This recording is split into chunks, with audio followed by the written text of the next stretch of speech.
channel Sitare. My name is Sheetal, and today we have our first female global leader, who is Ekaterina Serban, who is also head of the cybersecurity at Bosch and the international partner at G20 World Investment Forum. So welcome, Ekaterina, to our channel. Thank you for having me. My pleasure. Thanks a lot for giving us this opportunity to have this one-on-one interaction with you. So let's start with our interview.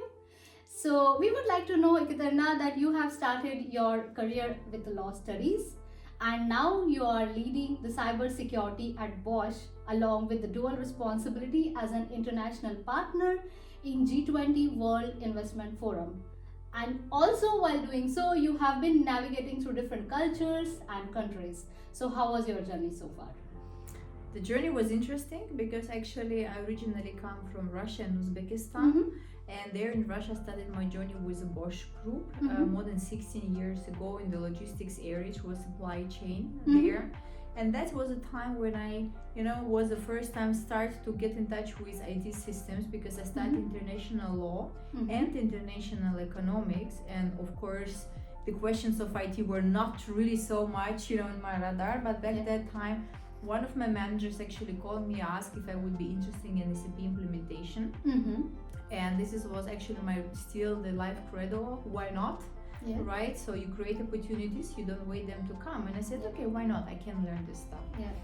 And that's how my journey with IT started, with implementation of SAP systems as well. And then afterwards, I really moved more and more in IT area. I did a lot of global rollouts, SAP implementation in different countries like Turkey, India, various implementations of system and purchasing, the finance across, I think I've been almost in all locations, from Mexico to Malaysia. And the last 6 years, I'm in the area of privacy cybersecurity since I had a profound background in the business, in IT, knowing really the regional, let's say, the way how the region's working, knowing the product. And again, my boss called me as like, look, we have this role, would you like to take it? Because you have a business, you have an understanding of the law. And it was exactly the time when the GDPR, the data protection regulation in Europe, was coming up. And it was again, why not? Right? Yes. So back that time, I think nobody actually knew what does it mean. And again, you can learn this stuff having this background. Yeah. And that's how I landed by the topics on privacy and cybersecurity. And of course, so once you have this background, you have also larger network as well. So then, of course, that's basically how was my journey. Yeah, that's interesting to know. And would you like to also share some glimpse about your being an international partner at G20 World Investment Forum, how it started and how was the journey so far for you? Yeah, because I represent Germany there as international partner, and the main idea of the G20 affiliate investment forum is really to support the business to grow, so to support startups, also to, let's say, influence and really change certain things that you can change in the, let's say, your environment as well. And it's a fantastic platform really to boost many topics as well, because network is broader and the people really want to make the impact and the differences. And since my domain is the topics of the digital transformation, cybersecurity, IT stuff, of course for me important also to support those activities as well across the globe. And of course, since I'm located in Germany, also to do it in Germany as well. So I think the potential is still there a lot for me personally as well, how to navigate, how to grow in that. But I believe that if you have opportunity really that you can impact certain things for humanity, for society, and the positive things, and you have this ability, then of course you have to do it. So we would like to know, since everybody is talking about AI in the business world today, as a global leader, how do you think it will shape the business world in future? A lot. Because I always give this example. Until the November last year, nobody had heard about ChatGPT. And within 1 month, if you're curious, you can even Google. There is a very interesting timeline. How after November last year, it's like every week there was something new coming up. Right? And nowadays, when we're talking about AI, it's like it started to be a bit buzzwords.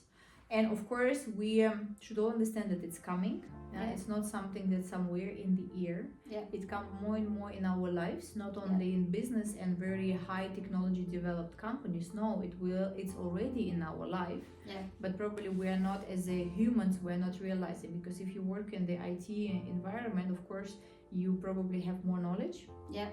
You have access to probably more information in regards of that. Yeah. But if you look people who are outside of IT environment, it's still, I feel sometimes a fear that what is coming up is something very scary. It will replace our work, and everything will be, like those blockbusters, everything digital, etc. So I think this is also quite important now. They start to leverage this IT and AI topics for non-technical people as well, because we still have a bit different level of people who are in IT and outside of IT.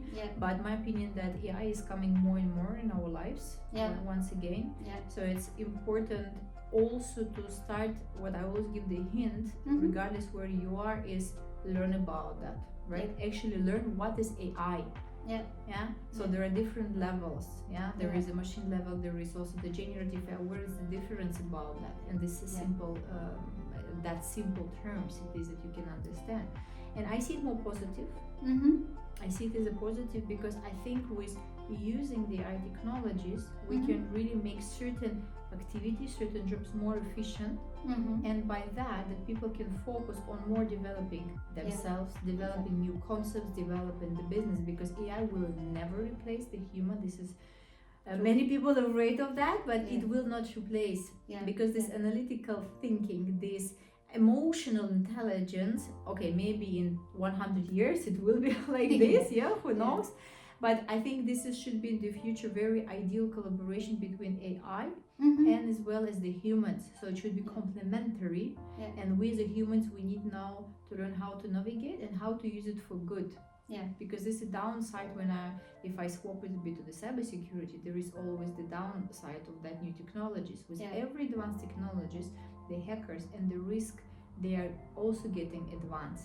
Today we call it the game of the cat and mouse. So because you never know that hackers are getting more advanced, and they are also using the AI technologies as well for bad reasons. True. So I think it's all about leveraging the AI technology for making our life easier. Absolutely. So since we are talking about the AI technology and its pros and cons both, as you said that every technology has its pros and cons, do you think that we could leverage the AI technology to enhance the cyber security for organizations, and if yes, then how? I would formulate it different, because I don't think that AI technologies itself somehow can enhance cybersecurity as well.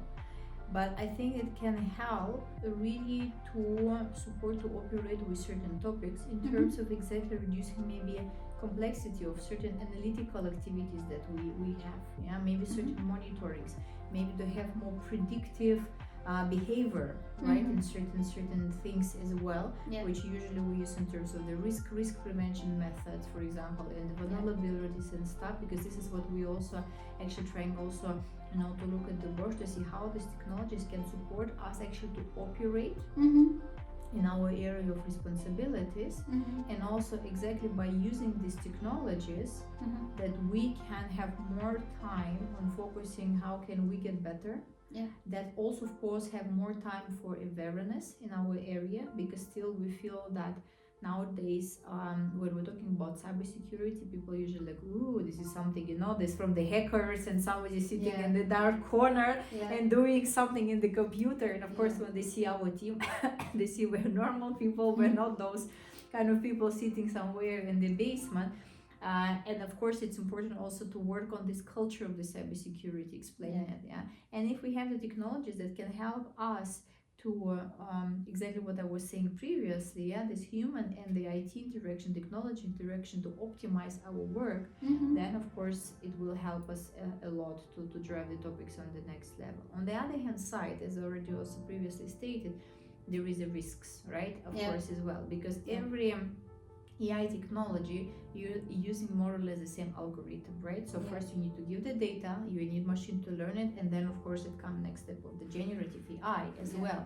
And what we see today from the cybersecurity, one of the risks, for example, the data poisoning, because machine need to learn from something. And machine today takes the data from internet. Correct. Yeah, but let's say if we put it like more simple way. Yeah. So from different sources is there, and this is one also of the risk what we also staying will come more next year and the next 2 to 3 years. This is, I said, data poisoning when let's say the bad side, the hackers really put their wrong, incorrect data in order that machine learns totally different things. And then you can of course cannot rely on the data. So this is a quite new term, the data poisoning as well. But this is another side as well. Also a risk that many companies might face as well, that AI technologies will be used not for the good. This is another downside. So that I'm not mentioning when we're talking about the governmental stories, etc. Then of course we have to be cautious for what are we using AI technologies as well in terms of, and be cautious about privacy part, about regulations, about the law, and of course about the cybersecurity. Exactly. Since we are talking about the cybersecurity and the AI, we know that you have been talking about connecting the cybersecurity topic with the digital supply chain era, and as a supply chain professional myself would like to understand the summary or your takeaway from the conference. Would you like to share some glimpse on it with us? Yeah, of course, sure. It was interesting. I was there, the speaker also, which was the supply chain where we had the major automotives, let's say from Germany and actually other countries as well.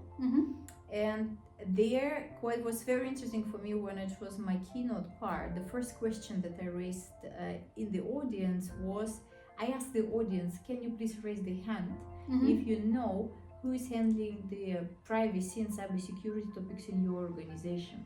Okay. So how do you think how many people raised their hand?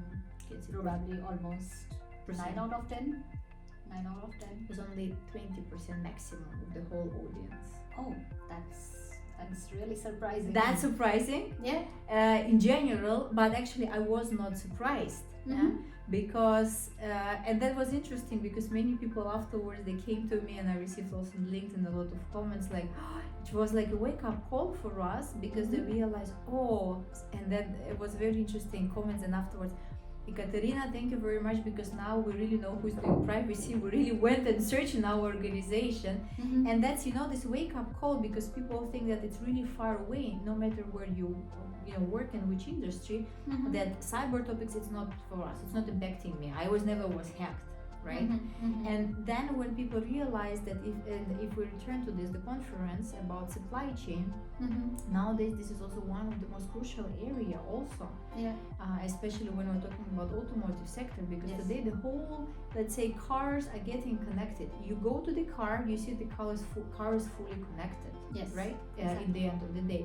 So the cybersecurity is immediately there, because you have the software, you have the whole connected car, and of course it's very important for the OEMs is really to make sure that they have holistically fulfilling the requirements which is needed, and this is in the end of the day, it's our life.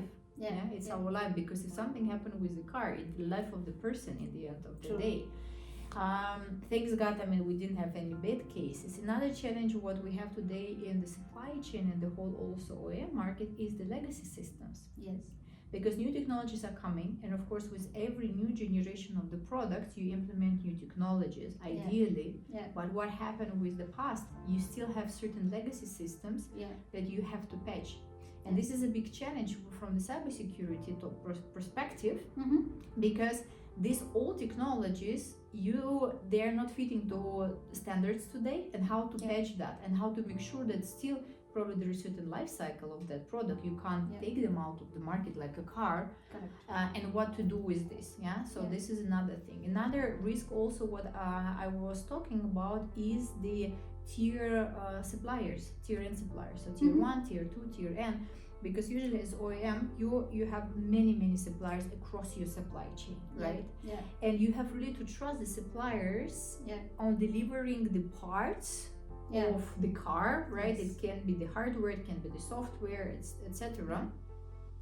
And of course, it's very important to have very solid the cybersecurity data protection systems in place. And really check with which providers are we working. For example, at Bosch, if we have any providers who are processing personal data or anything related to cybersecurity, we're really making sure that they're all ISO certified, or we perform the audit to make sure that all these standards, all the regulations and requirements that needs to be fulfilled, or other way around, because Bosch is tier 1 supplier for the automotive sector, and the same requirements we're getting from the major automotive players as well. If we are supporting them with certain products.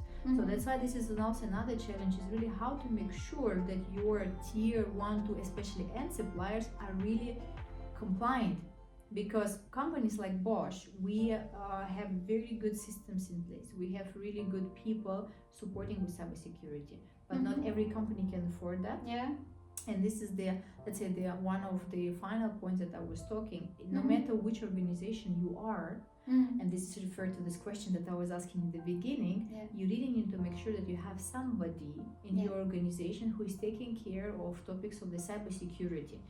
I'm not saying that you need a huge organization. It depends on the size of the organization, of course, and the scope, but at least that you have somebody that fits to the size of your organization complexity, understanding the topic, driving this topic, and give you the guidance how to deal with these kind of things, and of course to skill up these competences in the organization. So this is what, let's say, my major part was quite interesting. And as I said, so after that people realized that no matter what, we really minimum we have to know, and we need to ensure that we have cybersecurity competences nowadays, because we can't neglect it anymore. We can't. We simply can't. Specifically in the area of AI and leveraging the other technology. This is basis, because I have also sometimes quite interesting discussion when I see the strategies, digital strategies. Very nice, good slide, good direction, but always I ask question, guys, where is also part of the cybersecurity? Because you can't run any digital activity having the cybersecurity. Is, for me, this is a fundamental. It's absolutely fundamental. It's not something nice to have, we want or we don't want. No, it's absolutely must to have. So that's why my advice always, whatever digital strategy you're talking, you're preparing, don't forget about cybersecurity. Put it there, because now there's many customers are really taking care about their privacy, and also they are looking, okay, how secure is my product as well. So this is additional value that nowadays people are looking, and if you have that in part of your strategy or part of your brand, of course the probability that you have more trust from the customers is much higher. True. Thanks a lot, Ekaterina, for sharing such a wonderful insight on the as a keynote speaker in the conference that you held recently.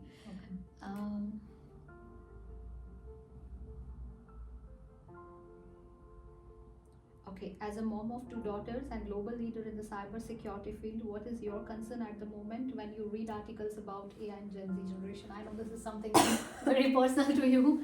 Maybe would like to hear from your opinion. So, okay.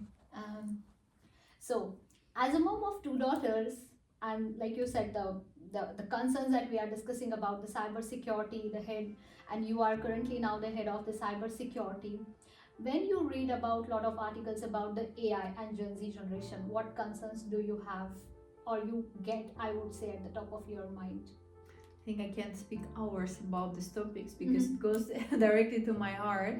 As I said, I have 2 daughters, and of course my kids, they're already digital natives. I have 6 and 2-year-old, and even 2-year-old. I remember once she came to TV, which is hanging on the wall, and she was trying, like to do this swipe. And I said, no, you can't do this swipe. So the kids which are born today, they're by default already in the digital environment.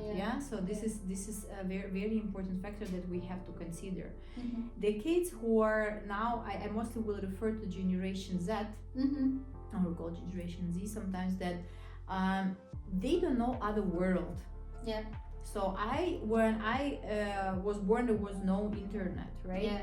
So I remember that when I was in school, then it starts to come first computers, mobile phones. So I kind of still was in this, let's say, kind of teenage area that I started to learn these things. So I wouldn't call myself digital natives, but I kind of starting to grow up with the technology. So that's why for me, of course, it's easier to adjust compared to probably the millennium generation right now, And I will also elaborate a bit on that because this is also another challenge that company is facing when you have this different generation understanding and then such a fast technological development. But let's come back to the generation nowadays. So those kids or the teenagers, they do not know other world. They know the digital world and they know the real world. And this is a challenge for nowadays for our societies, how we navigate, how do we do this healthy mix between the digital and of course the real world. What I see today, because I also did a lot of research in that matter as well, because I also truly believe that it's important to educate your kids. But what through my research I find out also is that to educate the kids not only about AI but in general when it comes to the digital literacy, privacy, cybersecurity, is the first is important to educate the parents. Agreed. Because kids in some matter they will learn that nowadays. I see a lot of course activities that like a coding school, etc. I also saw that in many schools it starts, unfortunately Germany is not so much, but starting to have more digital education as well. I honestly wish to have it more, but imagine if child doesn't have the environment at home. Again, what I was talking in the beginning, if you are in an IT environment, you're a bit more familiar with the topics. But if not, it's hard. And if there is no environment at home of parents having the basic understanding that IT is not so bad, and then you can use the technologies for good, and how to make sure that at home you have a healthy balance between technologies and not, stupidly watching, YouTube and then getting negative impact on your child as well.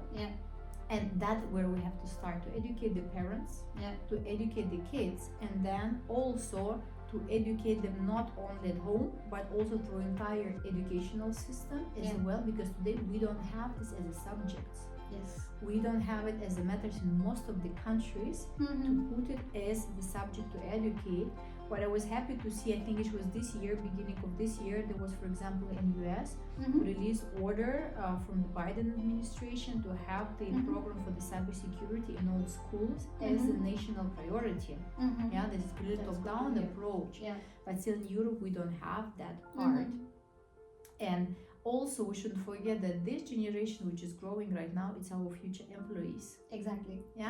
So it means that in 10, 15, 20 years when they start to come to workforce, their mindset is totally different than right now.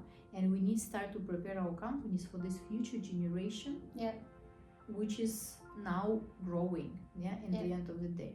And what you're saying, of course, there is always the risk of using the AI technologies or any technologies what we have today. They're a good part because you really can learn a lot. Personally, my daughter, of course, she has a tablet, but we're also trying to establish healthy rules of using that. So basically, I'm teaching my kids to have this healthy mix between the digital stuff. So when she has digital stuff, she has something to learn out of that. And also that she has honestly limited time for that, and also that she can connect with the friends, to play, etc. That she knows that I use technologies for good and I use technologies for learning and not just stupidly watching that. And another factor that I would like to bring that and return to the why it's important to educate the parents, because statistically saying, if we're talking about teenagers, where I see the really quite a risky category, the statistics saying the teenagers spending around 8 to 9 hours in the phone. Almost the whole day. In this case. And that's as a result, if you look the influence of the social media, right? And it's not always really filtered what is there. We're talking about topics like the cyberbullying. We're talking about even the suicide, especially when it comes to the girls, because they look outside. They are not saying, okay, I don't look cool like it's in Instagram. And as a parent, if you don't realize that, then there is a moment lost. And that's really the rate of suicide nowadays in this teenage is really increased as well. We see also that teenagers start to be disconnected, a lot of depression as well. They're losing touch with reality, and parents don't know how to do with this. And here it comes the point, we don't talk about that. we don't talk about that, because again, the parents who are today having the kids teenagers 15, 16-year-old, nobody taught them about that, Yeah. right? Yeah. So they just don't know how to deal with this. They don't know how to talk about cyberbullying, Yeah. or sexting. This is another trend which is right now, especially in the high school, Yeah. and nobody talks about that. Yeah. Nobody is teaching the parents that it's okay, but how to recognize if it's happening. Yeah. And that's exactly important. Again, educate the parents, but also to support the kids really to grow with this healthy environment. I just would like to give you a recent example of one of the lady I met. Mm-hmm. She said, her daughter was cyberbullied, Oh, okay. and then she realized at certain moment she started to talk to the AI robot, AI application. Mm-hmm. And she was, more and more alone. And certain moment the mom saw that, Mm-hmm. because she didn't know the story. But then she realized her daughter is not going out, Okay. that she is talking only to her AI friend. Okay. And then when she asked, okay, but why don't you interact with, the friends, the colleagues? She said, but they never listen to me. So I have my AI friend who is asking me every day. He's always, or he or she, I don't know how she'll call, with me, etc. And that was a signal for the mom. Yeah. I just had it in the beginning of December, this conversation. Mm-hmm. And she said, I realized that there was something wrong. And when I started to dig, I realized that she was cyberbullied and she didn't tell that. Mm-hmm. Then she found IT technology solution to cope with that. Then of course she really helped her to overcome that, this part of cyberbullying, and they kind of now back on track, and she explained her many things that you should come to me, etc. But imagine if she would not.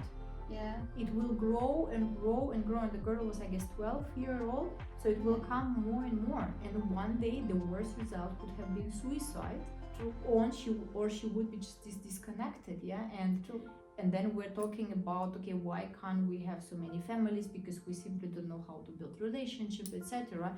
So there is really many factors. You can say I'm very passionate about this topic. That's why really, really important is nowadays recognize that technologies can be for bad, but they also could be for good. So it's both sides. And to navigate and support the future generation to deal with that, and for parents be cautious that you can't again neglect this anymore. And really to bring this in the minds of parents, kids, and also the employees, as I said, to prepare the future workforce.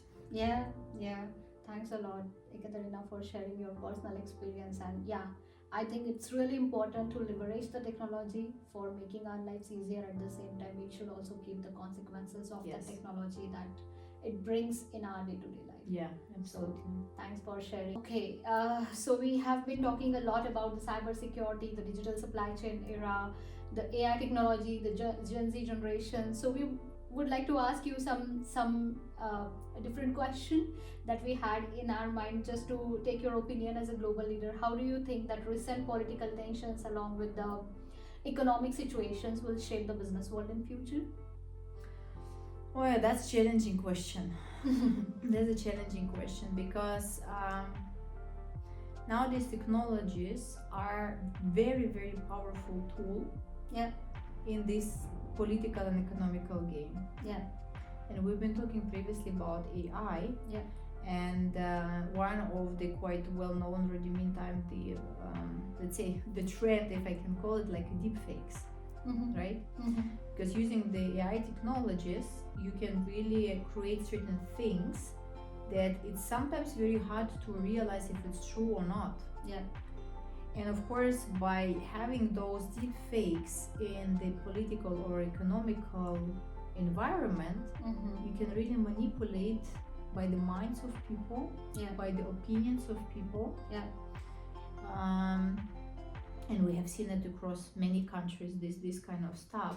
And I think that's kind of the risk that we can, with simple 30-minute, probably a bit more activity, you can really manipulate hundreds and millions of people in this direction. On the other hand side, what I can see also, at least in Europe, that since the technologies are coming more and more, we see the absolutely need to regulate that. Yeah. Especially when it comes to AI. I often got, especially this year, the question, how can we make sure that whatever AI related technologies we're using, they're compliant? It's a tricky question because, of course, usually I give the recommendations in order how to avoid unnecessary usage and sharing of the data, for example, or confidential information, etc. But we don't have any solid base or regulation that we can say it should be this way, or this way. Yeah. So the last week, for example, there was an agreement on the European Parliament on the AI Act as well.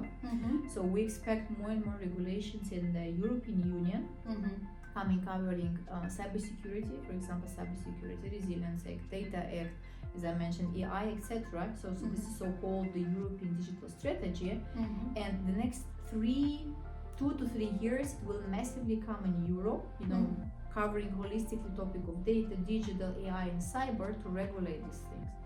We can discuss is it good or bad, because when regulation comes, it's always the question, like, is it too much, is it too less? Is it will be more bureaucracy, or it will bring us any value add? But what I convinced that when it comes to the AI, you need certain things like boundaries to regulate the things. Because today we don't have that. And hopefully with this AI regulation, we'll have certain boundaries to look at this topic as well.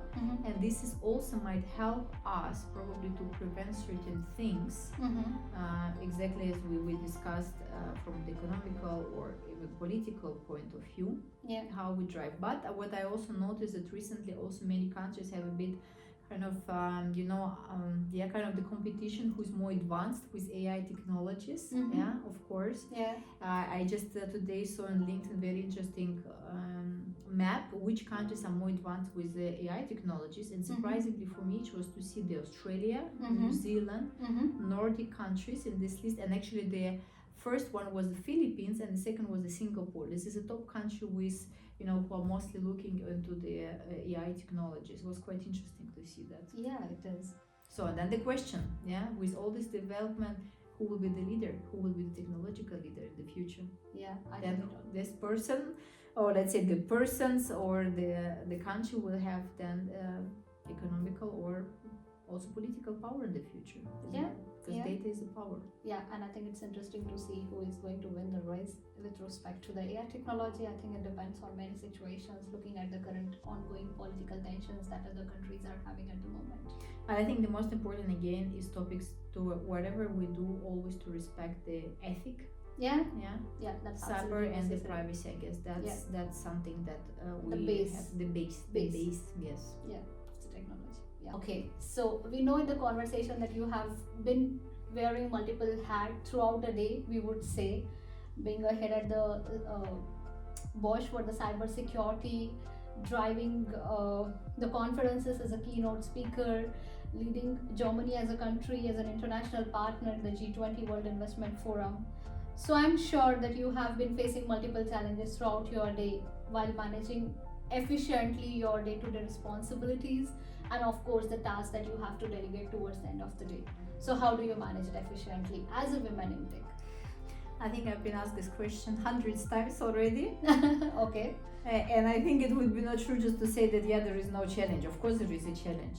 Right? I'm a human being like everybody else, and I have a family, I have small kids, and of course there are different roles that I have during the day, starting in the morning being mama, preparing the breakfast, getting ready to preparing my kids to go to school or kindergarten, driving them, then coming to the office, having the role as a manager, as a leader, etc.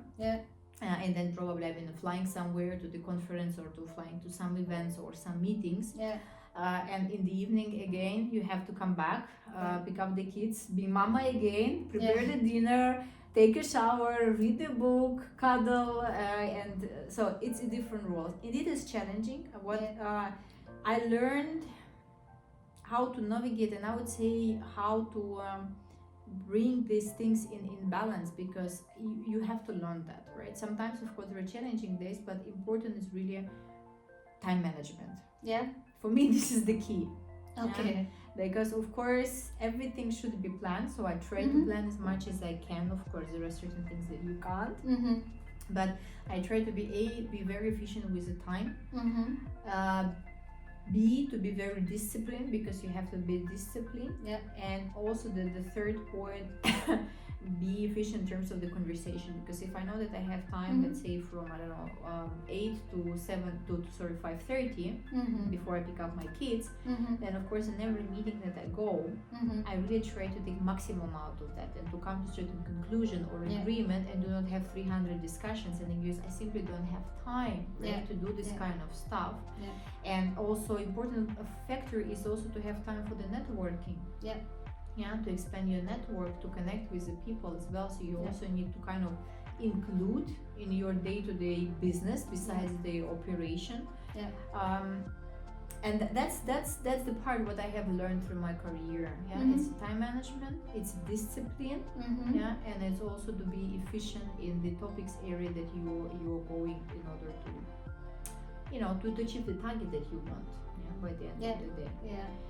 And of course there are days when my kids are going to bed and probably have to finish one or another slide or presentation, but it's I wouldn't say that I do it of course every day. There are days, as I mentioned, but it's important to have this inner balance, because once you have this inner balance within your family, within yourself, as a mind, as a body, then it's not easier to handle this kind of topics. There are a lot of questions like, how can I balance work-life balance? This kind of question. I think it's the last 10 years it's always an agenda in many companies and many women who are in the leadership position as well. So you can reach this balance, but it's again required the discipline. But it's up to you if you want to do that or not. And important is always to seek for support. If you feel that you can't do that, I'm even not mentioning the things like delegating the things. It's of course this is absolutely the must as well, because you can't do that. But if you feel that you can't do certain things and you can't achieve probably certain milestones, then it's important to raise the hat, to raise the flag that why you can't do that. And if you feel that you need to step out, it's important also to step out of certain topics as well. And then how do you manage the uncertainties, or would say failures, while efficiently managing all the things throughout your day to day? I think it is a learning. Nobody is perfect. I do mistakes as well. Of course, with every project you do, with every initiative you do, with every level that you grow in the career, you learn the things, because it's always new stuff. But what I learned through my career is to take it not as I haven't achieved something or I did it bad. Take it as a learning. And if you did mistake, you just accept that you did mistake, but you have to be very transparent that you did that, and to say, what did I learn, or from the past, or what have I learned from that situation, and the next time you will do it different. But since we're not working alone or individuals, usually we work with a team, and I'm very thankful to have the team that I have support me, of course, in the journey that we're going together, is a transparent communication with a team. Because what you said, to balance the family, the career, you can't do it alone. You need the colleagues, you need the partners, you need a team to do that. And if you have the transparent communication within your team, and everybody knows where we're heading to, where is our goal, how we go together as a team, then of course it's much easier, because for example, of course, I was stepping out certain time of having my 2 kids as well. So, and I had full back and support from my team to do that while I was on this 6 to 9 months leave, because I had really great team to supporting me in this direction. Again, balance. If I wouldn't have team, I would be super stressed, because I don't know how to handle topic. I don't know who will do this when I'm not available.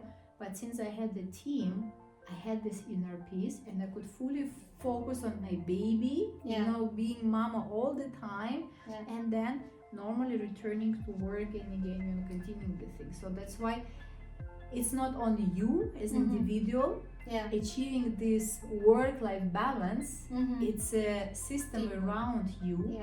And again, as a leader, in order to achieve this personal balance, important is to build a system around you that can support you to go there. Yeah. So as a woman in technology, what advice would you like to give to the aspiring women who would like to start their career in the technology world? I mean, how they should go for it. I think everybody should find their own way. Mm-hmm. Probably that work for me will not work for somebody else, Yeah. because they might have different life constellation. Yeah. They have different factors Mm-hmm. that can support or maybe not support in their development. Yeah. But the one thing is for sure, I think important is to know where are you going, Mm-hmm. what are you good at, and I like a lot, I don't know if you've heard about the Japanese philosophy Ikigai. Yeah. This is the philosophy basically to define what is your purpose. So Ikigai means purpose of life in Japanese. Yeah.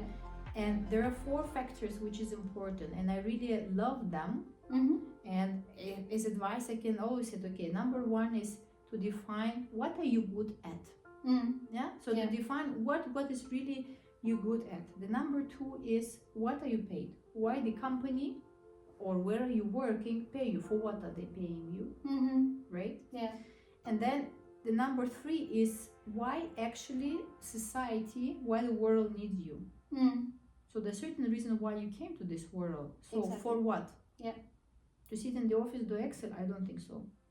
Yeah. No? Yeah. So why society needs you? And then what can you give to the society? Okay, Yeah. what can you give to the world? Yeah. So once you know these 4 questions, and they're not easy, they sound easy, Yeah. but I had one time, it was, luckily very good opportunity. I met the coach from Japan, and I Mhm. learned a lot from her. Mm-hmm. And to find that actually what I'm good at, it's not so easy. Yeah. It took Yeah. me several months, and I Yeah. said, I'm so confident, such a strong lady, I know everything. And no, Yeah. it was a time, couple of months to identify clearly for myself what I'm good at, why the company is paying for me. Yeah. Yeah, and why world needs me why I'm existing in this world. Yeah. And the one of the thing was exactly for me to identify that through probably my example, the challenges that I face in life, Mm-hmm. I can, for example, inspire women who is starting in their IT career, right, in the Yeah. IT technology companies industry as well. Yeah. Having, for example, the families that say, oh, I can learn something. It's just one of the aspects that I would Mhm. like to share with you, that think what you're good at, where you Mhm. want to go, and why you exist in this world. Yeah. Yeah. I think it needs a lot of introspection, but I think that's the base for anybody to start with their career. Thanks a lot for sharing your valuable insights and opinion on different topics, Ekaterina, and your time. And of course, to have this one-on-one interaction with us again, we wish you all the best. Thank you very much. It's really, really my pleasure. Thank you.